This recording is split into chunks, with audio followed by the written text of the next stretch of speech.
Hi everyone, welcome back to my channel and finally to this second episode on the Zafira. Excuse the door banging in the background. So yeah, it's taken a little while to get this next episode up. This is the same story as anyone who has a small business in the motor trade. It's hard to get time to work on your own stuff, and best laid plans, it doesn't always happen. So apologies if you enjoyed the last episode. It was really nice of some of you to say that you did, and yeah, here's the next one. So what we're going to do is I'm going to show you quickly where we are, and then I'm actually going to get some progress made on it because I'd really like to get this first car flipped, because otherwise it's going to take a very long time to get a Ferrari, and also it's nice and sunny and I'd much rather be driving around in something more like what I would like to drive than a Zafira. So yeah, maybe flip it into something a bit more fun to drive in summer, hopefully. So let's have a look. So we're over in the wee mechanical unit, which needs a tidy, but yeah, so this is basically where we are. It's the lacquer peel. We're going to deal with that. What I'm going to do with that is I'm going to sand it with quite a coarse grit. I'm going to start from here, work my way in, and then I'm basically just going to sand all this. You can see there's lacquer peeled up there. Again, I'm pretty impressed that that lasted for 7 years, but there we go. So I'm going to sand all that down, and then we'll be able to make some progress with prepping it to paint it, and I'll show you how I fill it and things like that as well. So that's what we're going to do. I'll also show you the wing. So when I got the paint, I don't know if you've seen this. No, you haven't. So yeah, it's all been liveried up as well. So when I got the paint to paint the bumpers, originally I was just obviously painting the bumpers, and so I got paint that was a good enough match for the bumpers. Bumpers are very, very often not the same color or not quite the same shade as the car, so the match that I got was good enough for doing the bumpers because I was doing front and back. And then obviously there was the accidental damage caused to the wing by the customer, which was a complete accident. And then I used the paint that I had for the bumpers to paint the wing. And normally what I would have done is I would have scanned the door, and I would have checked the match, and I would only have painted the wing if the paint was a good match. And if you look at the flake in this, so what I said to you was I was going to paint it with a Hyundai colour. I always paint cars the best colour match, and quite often that isn't the original shade. There's only so many colours, and pretty much all manufacturers use variations of the same colour. So sometimes, even though it's the same colour, it might be called a different colour from a different manufacturer, if that makes sense. So we always go with what is the best option, and 9.8 times out of 10 we get a brilliant match. The problem with this one is there's far too much flake in it compared to the other panel. So what I'm going to do is I'm going to sand that down again, and I'm going to have a go at repainting it. So basically that's where we are. So all I'm going to do with that is 800 it. There's nothing wrong with the actual paint finish. It came out well, annoyingly, because I'm going to have to sand it off, and there's nothing more annoying than sanding off paint that you've done, but it happens sometimes. We need to do it, and if that's what we need to do to try and get it right, then that's what we do. So back round onto the front bumper again, just all these wee peely bits. So what I'm going to do is I'm going to sand down the peely bits with a coarse grit. I'm going to sand down all of it with 500. I'm going to get through the lacquer that's on there, so we're back into base coat until I'm happy that I've got a good surface to then prep and paint. And you'll see how long this all takes. It takes a lot longer than you might expect. So let's get cracked on.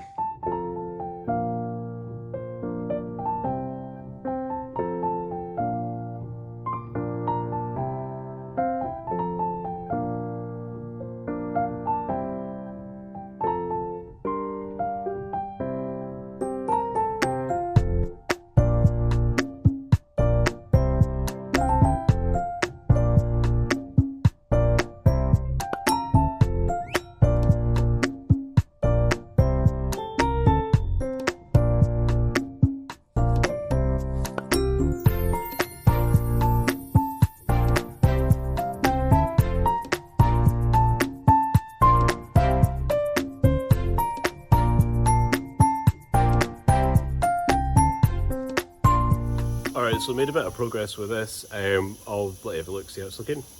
So basically I've sanded down the kind of flaky areas. Obviously the most, whenever you're kind of doing that, you generally need to put a little bit of filler to even out the paintwork. So that's what I'm going to do just now. So I'm going to actually sand it with a slightly lighter grit, the correct one for the filler to adhere to, and just do a light skim over the areas that we need to. I noticed it's a little bit high there as well, so I'm just going to chop that down a little bit with some plastic, with a screwdriver reason. So that's where we are with that, and let's get cracked on.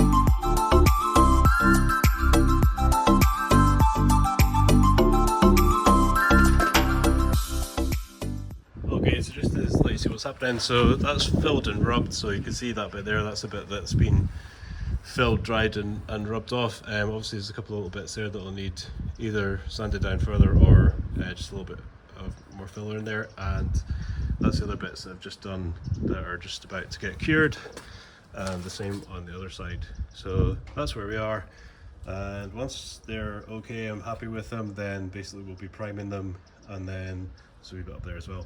We'll be priming them and then sanding out the bumper ready for painting. So while I'm leaving that to go off, what I'm going to do is jump onto this wing and sand that. So we're just going to 800 it, and then it'll be ready to paint and lacquer again.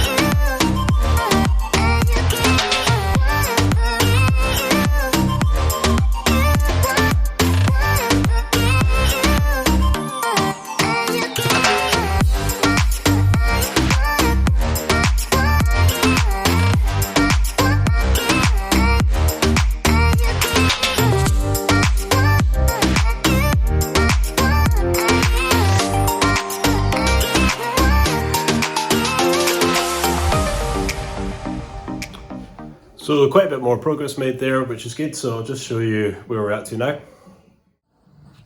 So I've sanded the wing down and started to sand off this bumper as well. So most of that's sanded.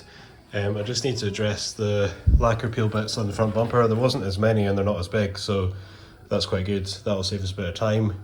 I'm not gonna take the base coat all the way up there on that side because it'll kind of blend into the wing better. Basically, so I'm gonna lacquer it all, but that's the plan for that. And obviously that wing is gonna match the bumper, and hopefully we get a better color match with the other paint that we've got.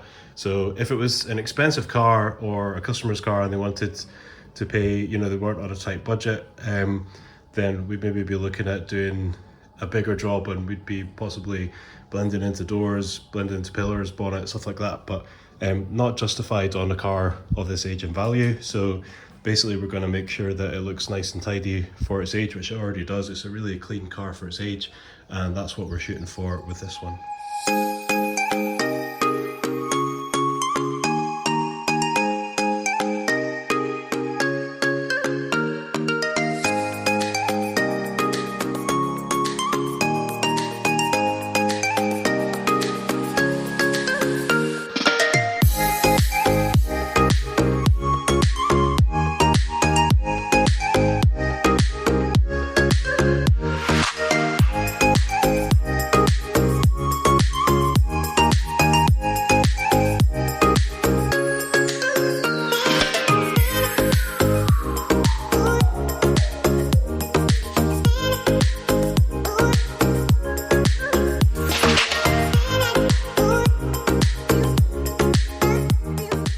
Well, my grand plan of UV priming outside didn't really work too well because it started raining. It's one of those days where it's like really sunny and then it just keeps raining and then it goes off again. So I moved inside and Made lots more progress with it, just finished UV priming this corner, so I'll let you have a look and see where we are, and it won't be long before we get on to painting it.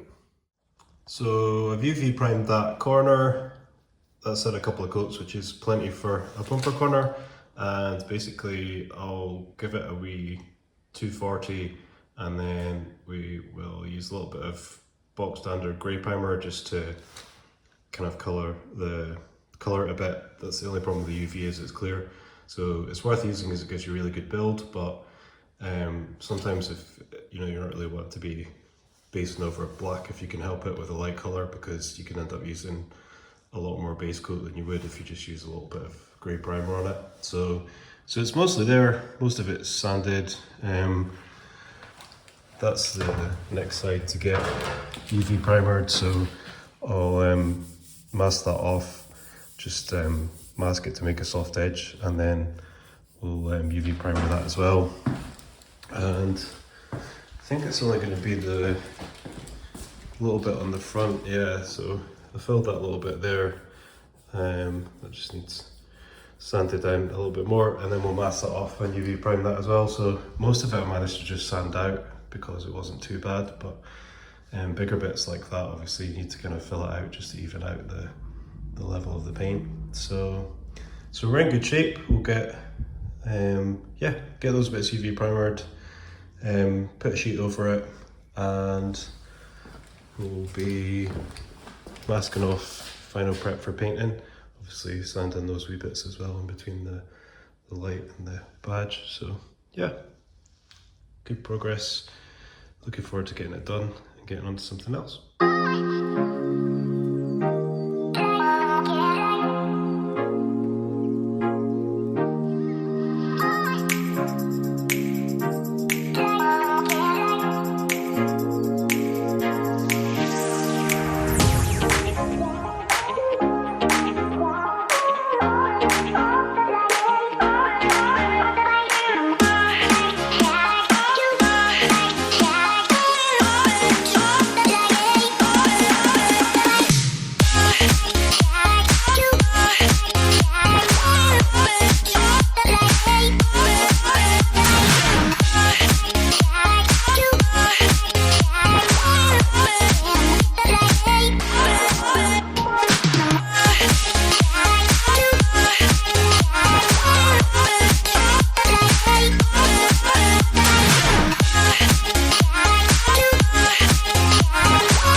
So that's that painted.